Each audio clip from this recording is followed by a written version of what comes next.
वाले मरते नहीं मार दिए जाते हैं, कि प्यार करने वाले मरते नहीं मार दिए जाते हैं। कोई कहता कि जला दो, कोई कहता दफना दो।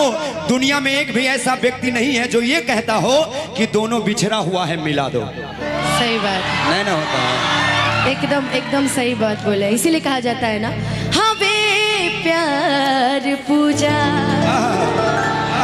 हवे प्यार ईश्वर, ई बात के ना सोचे बिचारे, हमनी के दुश्मन भइल बाटे दुनिया, अरे जी बाब के पाथर न मारे। कि प्यार में जात नहीं देखा जाता, प्यार में सिर्फ प्यार देखा जाता है ना। और प्यार अगर अपने जात में हो जाए तो फिर तो और मजा हो जाए। फिर तो हम गाएंगे कि मुझे साजन के घर जाना,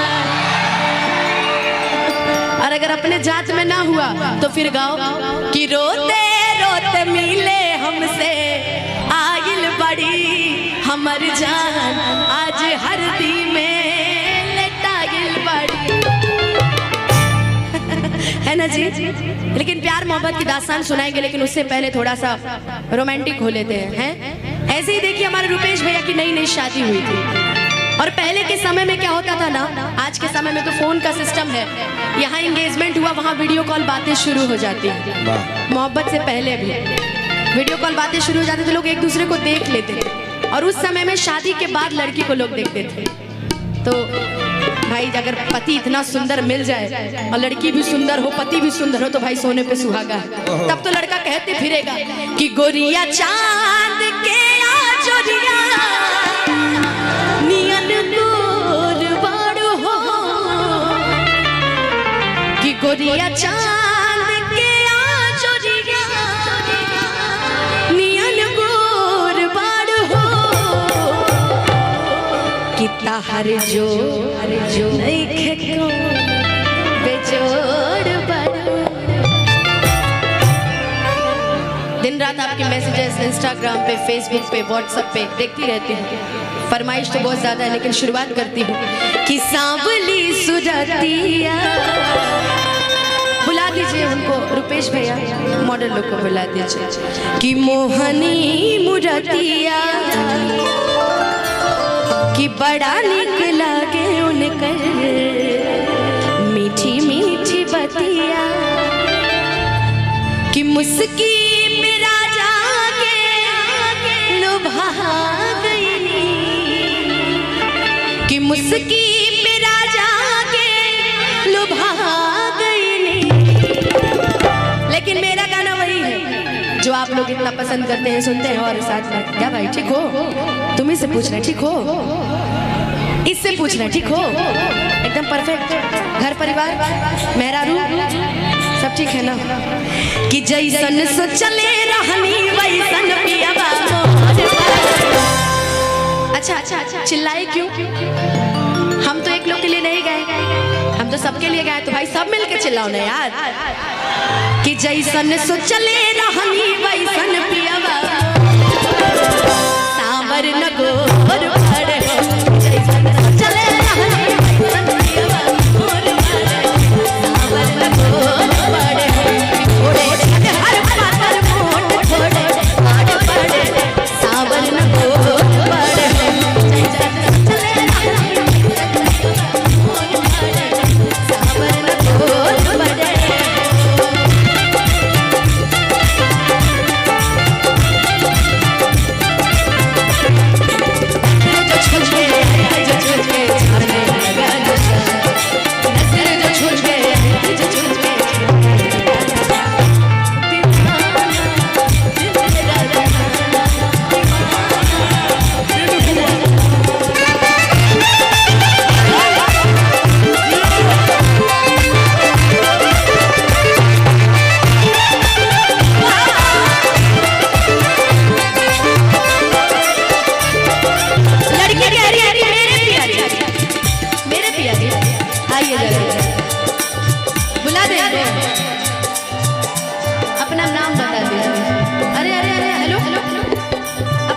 बता दीजिए। माही, पायल, पायल कर देती है सबको घायल। पायल ठीक है, अच्छी है, अच्छी है जी। हेलो बोल दीजिए भाई हो बड़ा नीक लागे ना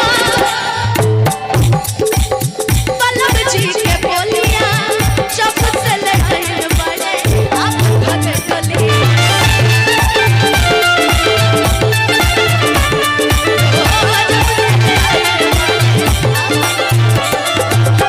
बड़ा नीक लागेला पल्लव जी के बोलिया जब से लहर बड़े आपन घर डोलिया जब से आइल बड़े आपन घर डोलिया।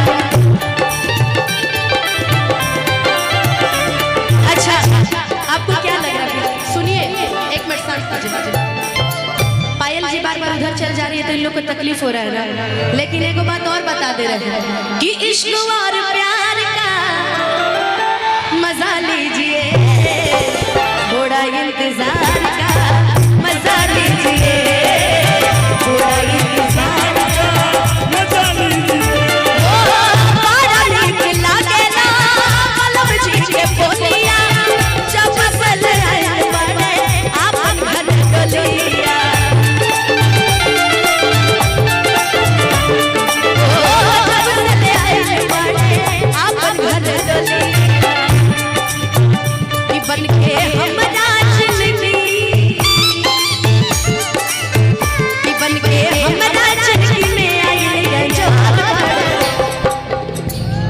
कि बन के हमरा जिंदगी में आई जोर बड़े सांवर नगोर। अच्छा अच्छा किसकी किसकी शादी हो गई है? किसकी किसकी शादी हो गई और किसकी किसकी नहीं हुई है? अब बीच वालों को क्या समझा? आधा शादी हुआ है हैं? प्यार मोहब्बत की है ना, तो फिर ठीक है उसी के लिए झूम लीजिए कि बन के हमरा जिंदगी में आए जो सावर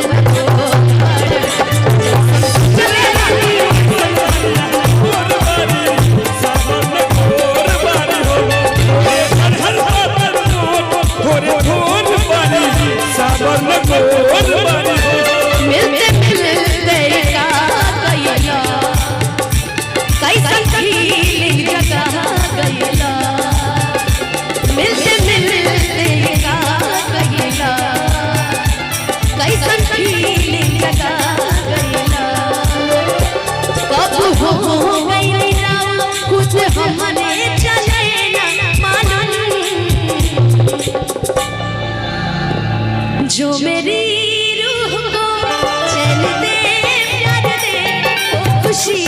बन गए हो। सुने तो सब हो ना, जरा मेरे साथ मिलके बोल दो जिंदगी बन गए हो तुम। अरे अरे अरे प्यार से गाओ जिंदगी, अभी भी आवाज नहीं आ रही, सब मिलके गाइए जिंदगी। अब जरा ताली बजा के झूम के जिंदगी बन गए हो जिंदगी बन गए हो।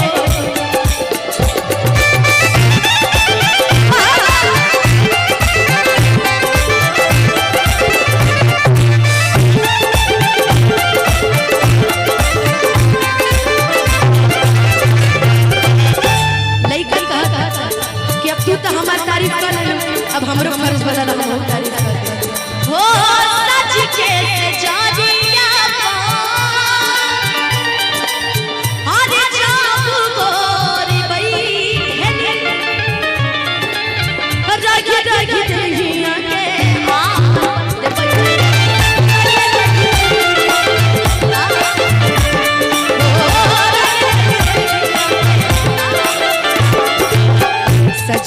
सजरिया जब गोरी बैठे रखी रखी देखी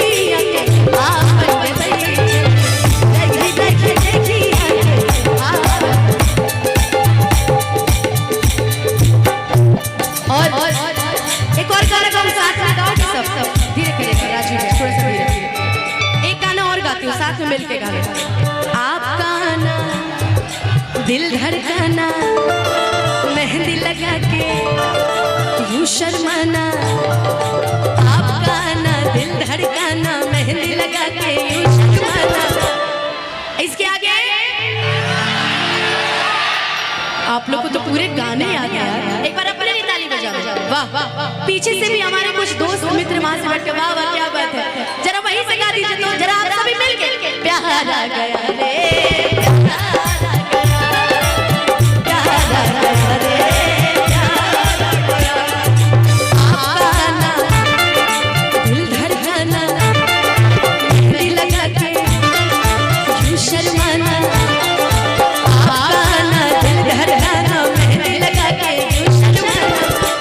अब ये साउंड की तरफ से आवाज आना चाहिए। प्यार आ गया रे,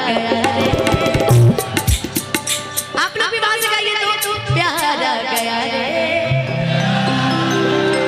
सभी एक साथ बोल दीजिए, मेरा गाना सफल हो जाएगा। प्यार आ गया रे, प्यार आ गया रे,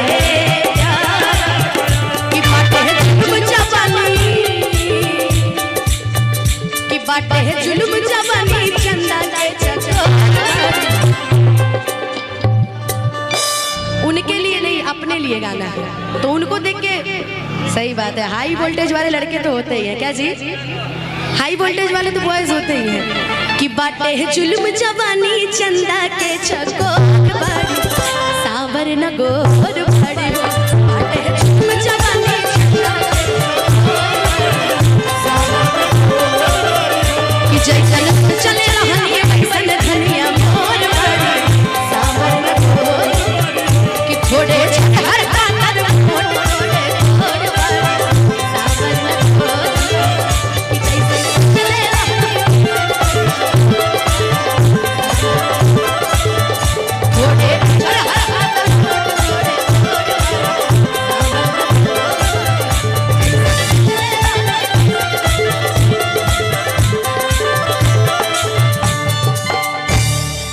वाह। अगर अच्छा लगा तो चाहेंगे एक ताली बजा के सबको जरा आशीर्वाद दे दे।